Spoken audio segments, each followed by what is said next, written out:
మేమైతే గణేష్ నిమజ్జనం రోజు ట్యాంక్ బండ్కి అయితే వెళ్ళాము. ఒక్కసారి జనాలను చూడండి, అసలు ఎంతమంది నిండిపోయారో.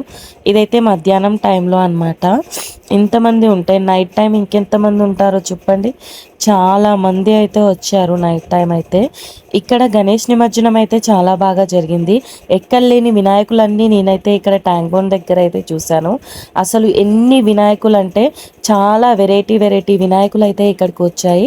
ఎంతో కష్టపడి ట్యాంక్ బండ్కి వెళ్ళి వినాయకులన్నీ వీడియో తీసుకొని వచ్చి ఒక లాంగ్ వీడియోలా చేసి మీ అందరికీ చూద్దామని చెప్పి పోస్ట్ చేస్తే ఆ వీడియోకి మాత్రం 10 వ్యూలే వచ్చాయి.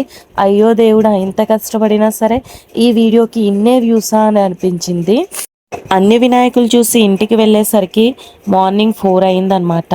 అంతసేపు అయితే మేమైతే లైఫ్లో ఫస్ట్ టైం అయితే నేను ఇన్ని వినాయకులు చూశాను. ఒక్కసారి మీరు ఎవరైనా వీడియో చూడని వాళ్ళు ఉంటే ఇక్కడ ఫుల్ వీడియో లింక్ అయితే ఇచ్చేస్తున్నాను, మొత్తం అయితే వాచ్ చేసేయండి. ఈ 2025లో ఎన్ని డిఫరెన్స్ వినాయకులు ఉన్నాయో అవన్నీ అయితే నా ఫుల్ వీడియోలో అయితే ఉన్నాయి. మొత్తం వీడియో చూసిన తర్వాత మీరే చెప్తారు